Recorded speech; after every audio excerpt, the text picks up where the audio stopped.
साथ में शुरुआत करते हैं। दरअसल सिंघू बॉर्डर से किसान संगठनों का एक बड़ा ऐलान हुआ है। 26 से 27 दिसंबर को दूसरे देशों में भी प्रदर्शन किया जाएगा। भारतीय दूतावास के बाहर पंजाबी समुदाय के लोग जो हैं वो प्रदर्शन करेंगे और आज एक वक्त का उपवास रखेंगे। किसान दोपहर का भोजन नहीं करेंगे। तो किसान लगातार 3 कृषि कानूनों को वापस लेने की मांग कर रहे हैं। सरकार कृषि बिल या कृषि कानून जो भी आप कहें किसानों के हित में बताती है। अब ऐसे में दोनों पक्षों के बीच में गतिरोध बरकरार है। दिल्ली बॉर्डर पर किसान पिछले 28 दिनों से डटे हुए हैं। कृषि कानून को रद्द करने की मांग कर रहे हैं, लेकिन किसानों ने अपने आंदोलन को और तेज करने का ऐलान जो किया, वहीं आज किसान संगठन सरकार के साथ में बातचीत प्रस्ताव पर बैठक करने वाले हैं। वैसे कल ही किसानों ने यह भी कहा था कि गृह मंत्री से बातचीत अगर फेल हो गई है तो अब किससे बात करें। अंबाला में किसानों ने सीएम मनोहर लाल खट्टर का विरोध किया। यूपी के किसानों ने सरकार को 3 नए कानूनों पर समर्थन दे दिया है, तो कल कृषि मंत्री से मिलकर कानून का समर्थन किया था।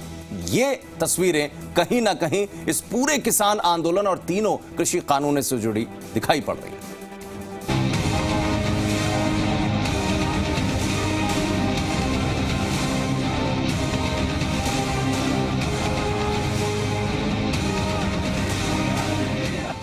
तीन कृषि कानूनों के विरोध में किसानों का आंदोलन आज 28वें दिन भी जारी है।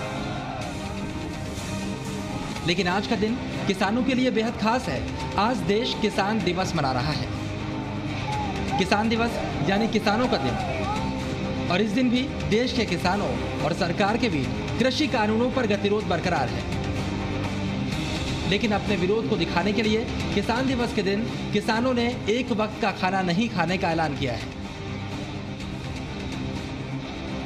तारीख को हमने काल दी है सारे देश के अंदर कि सारे देश का अन्नदाता दोपहर का खाना नहीं खाएगा।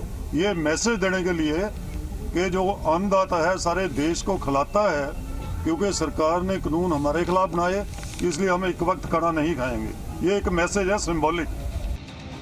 सरकार ने किसानों से वार्ता की इच्छा जाहिर की है। सरकार की तरफ से किसानों को वार्ता के लिए एक चिट्ठी भी भेजी गई है। आज किसान यूनियनें मीटिंग करके ये फैसला करेंगी सरकार से आगे की बातचीत करनी है या फिर नहीं। इसके अलावा किसान यूनियनें अपने आंदोलन को और तेज करने की तैयारी कर रही हैं। 25 और 26 दिसंबर को किसान यूनियनों ने हरियाणा में टोल फ्री करने का ऐलान किया। इससे पहले पंजाब में किसानों ने पहले ही टोल फ्री कर दिए हैं। किसान यूनियनों के मुताबिक अब विदेशों में रहने वाले पंजाब भारतीय दूतावासों के सामने प्रदर्शन करेंगे और कृषि बिल के खिलाफ आवाज बुलंद करेंगे। इसके अलावा किसान यूनियनों ने ब्रिटेन के सांसदों को पत्र लिखकर अपील की है कि वो गणतंत्र दिवस पर भारत आ रहे ब्रिटिश प्रधानमंत्री बोरिस जॉनसन को यहां का दौरा करने से रोकें।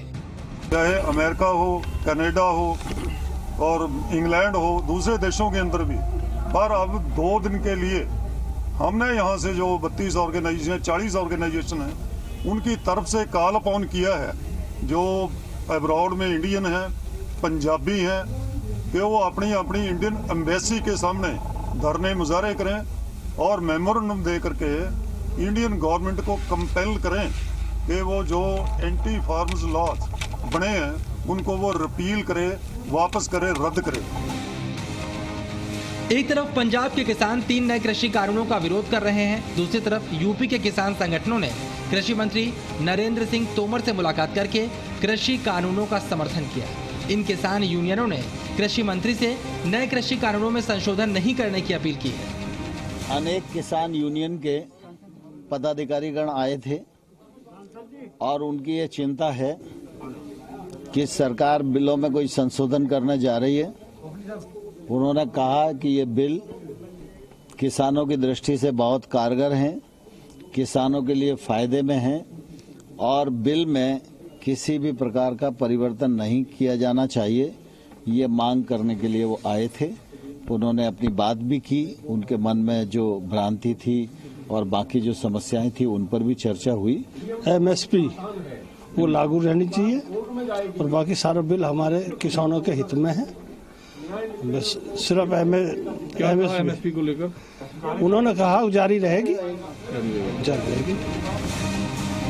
इस बीच कृषि मंत्री ने आंदोलन कर रहे किसानों की समस्याओं को वार्ता के जरिए सुलझाने की उम्मीद भी जाहिर की। मुझे आशा है कि जल्दी उनका विचार विमर्श पूरा होगा और वो आएंगे और चर्चा करेंगे और हम लोग समाधान निकालने में सफल होंगे। सरकार किसानों से बातचीत के लिए तैयार है और आंदोलन कर रहे किसान भी सरकार से वार्ता के लिए आज की मीटिंग में फैसला ले सकते हैं। ऐसे में उम्मीद यही की जा रही है कम से कम किसान दिवस के दिन किसान आंदोलन का हल निकालने के लिए वार्ता की तारीख ही मिल जाए।